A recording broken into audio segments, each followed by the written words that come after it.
What's going on, YouTube? Welcome back to another Heart Over Height episode. Today's episode, we're going to be talking about 15 key free agents in this offseason. If you do enjoy this kind of content, do me a huge favor, smash the like button, subscribe to this YouTube channel, and drop a comment down below on who the most interesting free agent is this offseason. So without further ado, let's get started. Before we start with the key free agents, though, I just dropped a video yesterday talking about the Bulls trading Alex Caruso over to the Thunder for Josh Giddey. Now, what I want to touch on with that is the Kings actually offered the 13th overall pick in this year's draft for Alex Caruso, which the Bulls denied. So I think that they were probably looking at what is available right now. The Kings probably offered, being the best available option was the 13th overall pick. Now, and then obviously the Bulls were looking and saying Josh Giddey is a better option. They probably didn't see anyone in this year's draft that really kind of caught their eye to pick at 13. You know, that would probably be someone that might have slid down the draft board, but it's not a guarantee, of course. So I think Josh Giddey would definitely be the better pick there for them. It just would have been interesting to see Alex Caruso on the Kings because they kind of do need a good lockdown defender alongside, guys like Fox and Keegan Murray and Sabonis. Now, what's interesting, too, about this is now the Kings are saying that they're going to look to continue to shop for guys like Kyle Kuzma, Brandon Ingram, win-now players, which Brandon Ingram would be so interesting to see on the Kings. Kyle Kuzma, I've seen rumors about before with the Sacramento Kings, so, that'll be interesting. I just wanted to touch on that just a little bit briefly. So let's get into these 15 key free agents for us. So we're going to start with Paul George. He has been linked to a lot of different teams.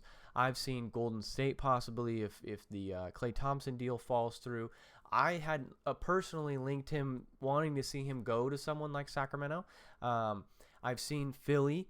I think that Philly is probably a great situation for him, although Embiid, with his injury history. But I just think that it's funny to see someone like, the whole comments that Embiid made when he was giving him that side eye during that interview. I think that that's great to see. It's just kind of funny banter. I hope that we do get to see Paul George on a new team, not the Clippers anymore. But he does have a player option that he can opt into. And, of course, I still think that he's got a lot left in the tank for the next couple seasons because, he's 34 years old. He can shoot the ball well. He defends well. He kind of, has been known with the Clippers to choke in the playoffs a bit. But, of course, in his Indiana days, he was not a choker by any means. He was definitely thriving. So, at number 2, we have LeBron. Now, LeBron's an interesting player just because there's all this, what's going to happen with him and his son? If his son gets drafted by Phoenix, is he going to go over and take a minimum to play for the Suns? Now, I don't see that happening. I've also seen him possibly linked to Philly, for example. Philly is going to be brought up a lot in this video just because they have a lot of money. And I could see them just going out and trying to put, go balls to the wall and be like, hey, we want star player to put alongside Embiid and Maxey, and we're going to make it work. So LeBron, I do believe that, especially with the J.J. Redick coach signing, I think that there's no way in my mind you can't tell me that JJ and LeBron didn't have any sort of discussion about him becoming the next coach, or that the Lakers didn't make this move of signing JJ Redick because of LeBron to try and keep him. So I do believe that he will stay put. I think that he will be a Laker for the rest of his career, however many years. He's at age 39. We thought that he would slow down.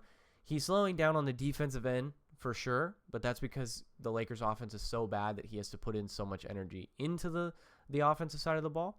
And then, it looks like he's going to be opting out and then getting a bigger deal. A couple years left on that deal, or to get a couple years on a deal. So at number 3, we have Tyrese Maxey. Now, this restricted free agent, I think that they're just going to go out and they're just going to offer him a bag.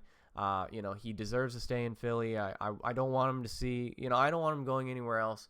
I don't think that that's even something to really discuss too much. I think that Philly's going to re-sign him to a big deal, Similar to, Scotty Barnes just got a big deal.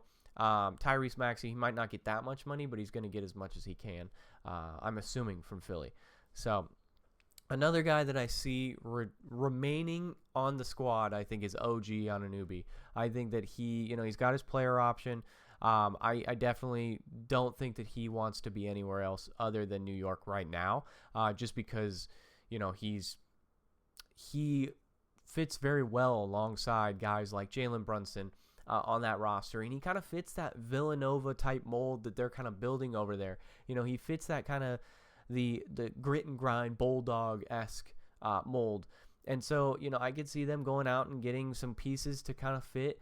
Mikal Bridges has been linked to them. I don't see a Brooklyn to New York trade happening, just because moving across a zip code wouldn't really be great for New York or for the Nets themselves. But OG, I do believe he's going to end up staying.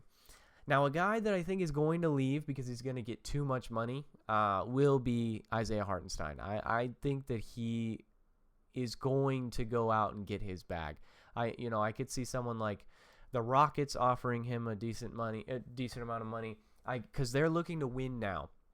I think he's going to go to an organization that, either he just goes to kind of a middle of the pack team, like you could say the Grizzlies are one of those middle of the pack teams where we don't really know where they're going to be with Ja's injury coming back this next season, as well as there's been question marks up in the air about Marcus Smart, with whether he'll be on the roster or they'll use him to trade, or you look at, they've been needing a big. They've been needing a big that, and I've seen links of Mitchell Robinson, Isaiah Hartenstein, the big man centers, Andre Drummond, linked to the Grizzlies, that I think that Isaiah is going to go get a bag wherever that is.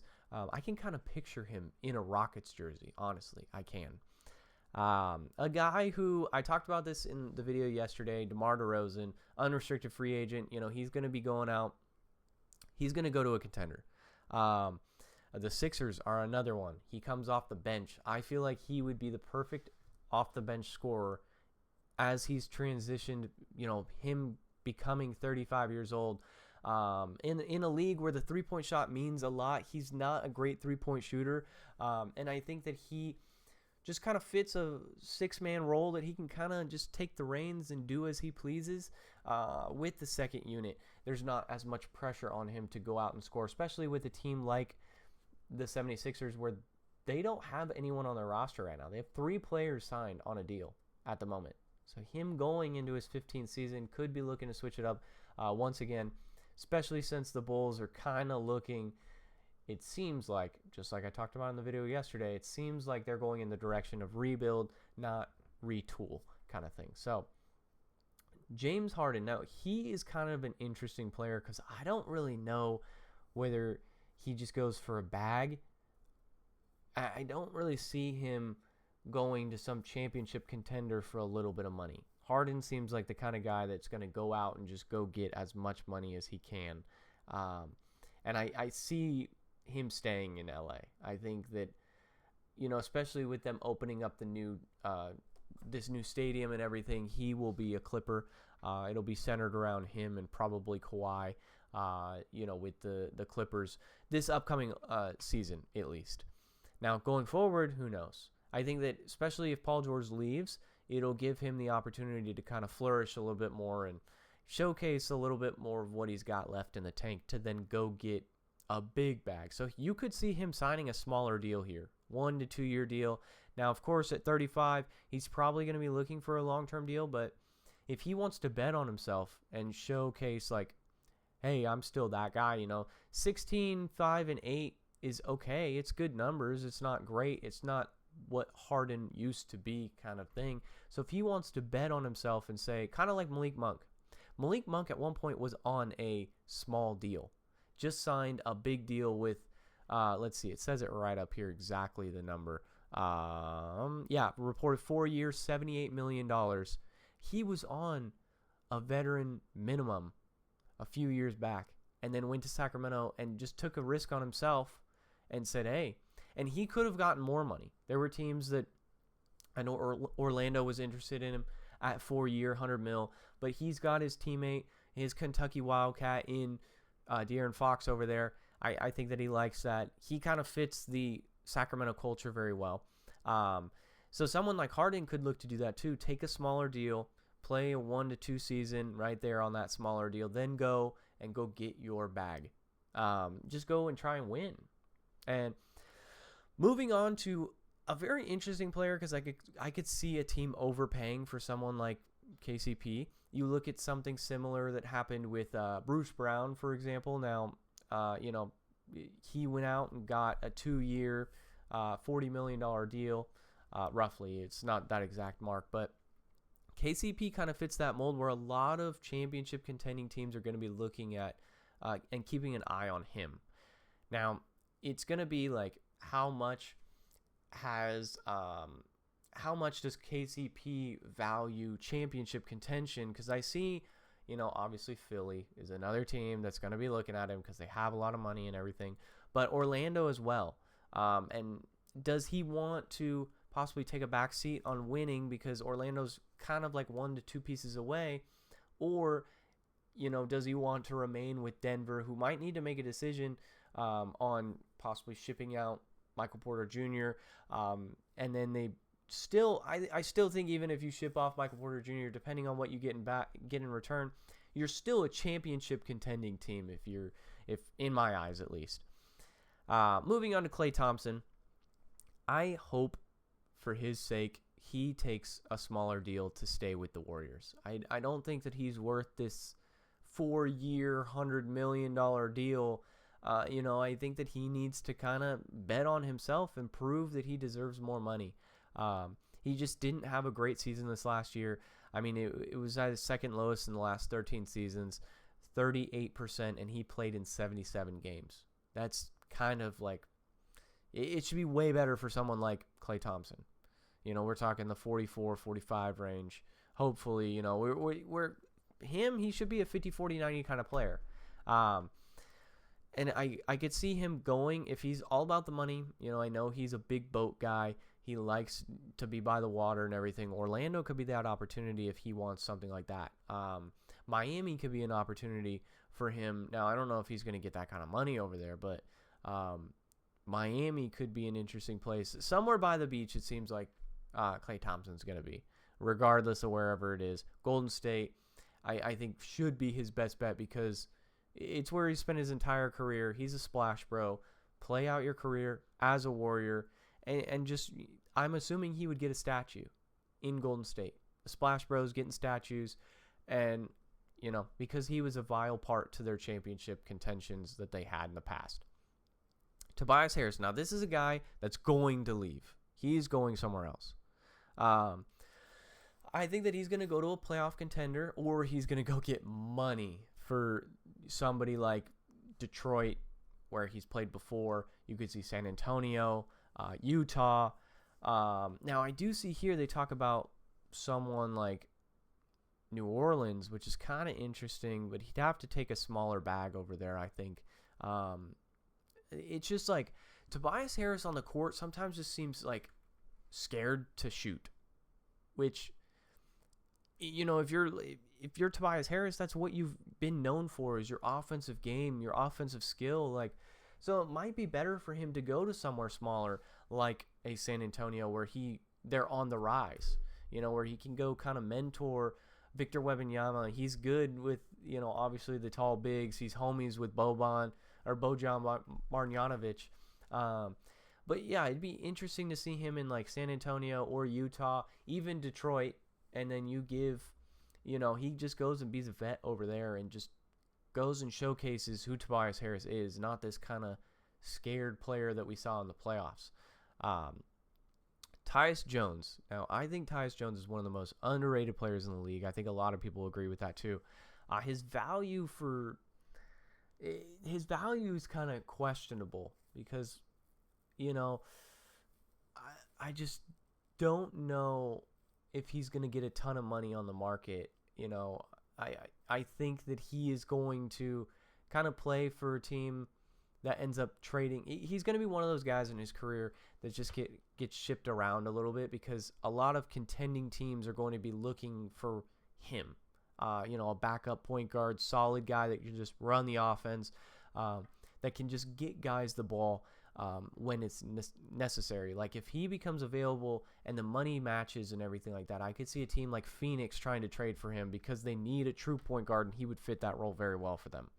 That would kind of be his best bet too because he wouldn't have to play backup point guard over in Phoenix. He could go play starting role because, we see best backup point guard in the NBA, but that was being behind Ja Morant, who, of course, you're going to start Ja Morant over someone like Tyus Jones. No disrespect to Tyus Jones. It's Ja Morant. Next up, we have Emmanuel Quickley. I think that he is kind of happy in his role with what's going on in Toronto. You look at RJ Barrett, Quickley, Scotty Barnes just signed a big deal. They've got some young pieces. You have Grady Dick over there who's developing. You have some young pieces that are going to grow together and just create this very dynamic and great team. It seems like they're definitely a few spots away, of course. But as they keep developing and they keep getting, the ball is in his hands.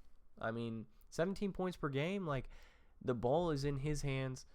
Of course, it's going to be in Scotty's hands, but this is an opportunity for Quickley to just go get and just to keep doing your thing, building and growing with an organization.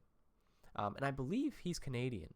Kind of fits that, so that adds to it, of course, being in Toronto. I know for sure RJ Barrett is, but I'm pretty sure they have a couple guys over there. Jonas Valanciunas. Now, one thing I've seen with him is he's been tied to Sacramento a little bit with pairing him with Sabonis. And my initial thought with that is just I think it's kind of gross. Like, I don't like the fit at all. I think that they would just get tortured by smaller lineups.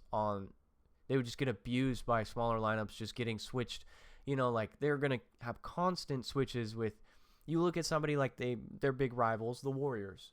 The switches with like Curry, and then as Pods is developing, and then they keep growing and growing. I just think that Jonas Valanciunas is going to get torched, and so is Sabonis as these smaller teams. You look at teams that can adapt to and switch all 5 positions. Yes, one thing about this is they're going to go back to more of a traditional style where you have a 5 who can't, Jonas can shoot a decent amount, but you're going to have 2 bruisers at the 4 and the 5 position in Sabonis and Valanciunas. Now, that is one thing I will say that I do like about that. When on the offensive side of the ball, they're going to be pounding the paint like crazy. But of course, that also brings up a big concern for me if he were to go to a team like Sacramento, where he would clog the lane for someone like De'Aaron Fox, who loves to attack the basket.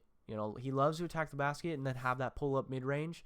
That is something that probably would get swallowed up a little bit because, like, I'm okay with giving up a Jonas Valanciunas 3 if that means I'm stopping De'Aaron Fox from driving to the paint.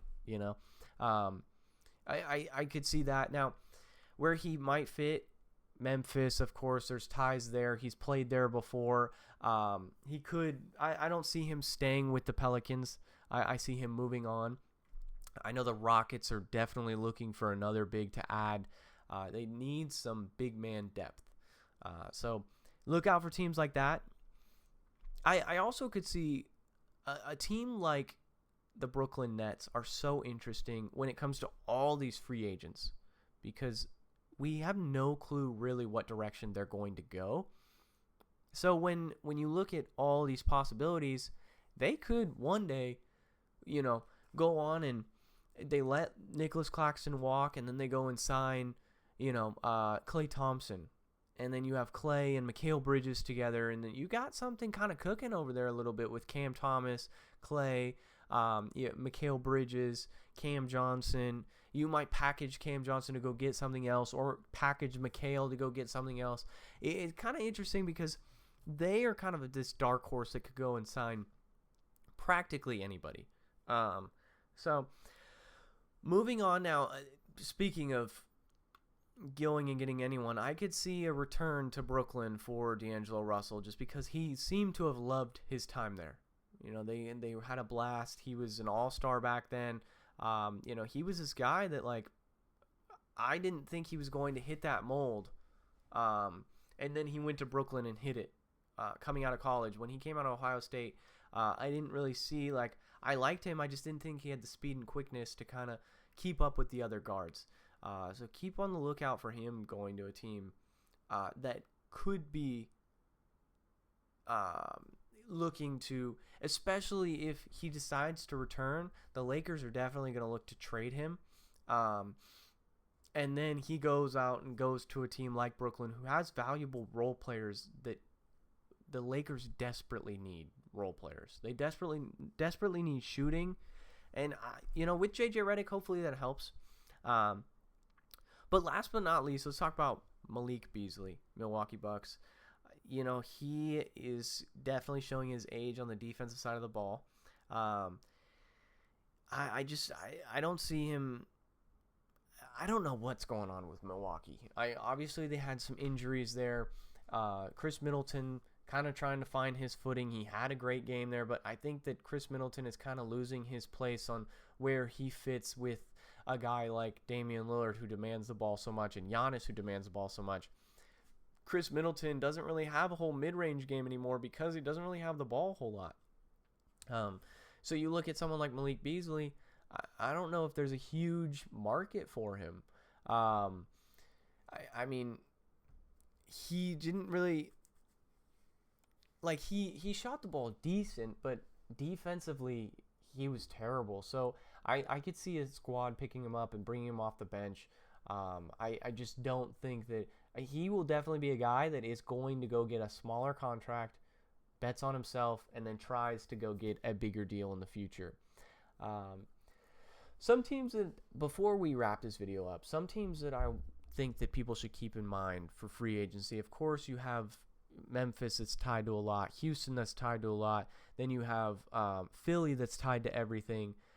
Some teams that I could see that are going to make some interesting moves could be someone like, I hope that's the big key, would be Milwaukee.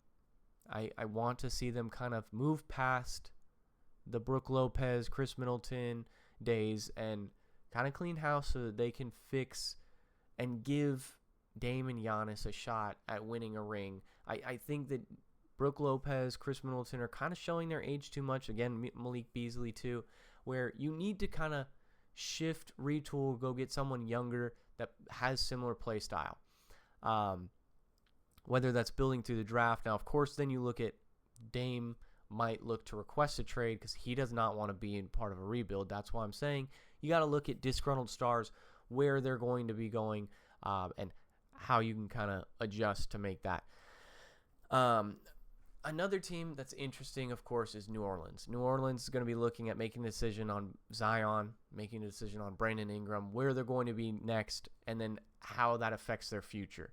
They're going to have to pick one or the other, and they might clean house and get rid of both.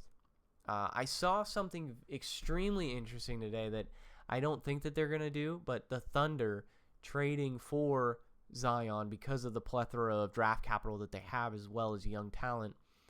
And then you have this dynamic duo, unique duo, you would say, in Chet being skinny, tall, can shoot, and then this 6'6", 60-inch vertical bulldog in Zion. Now, of course, health is a huge question mark with Zion. I still have faith that Zion can be a dominant player in today's league.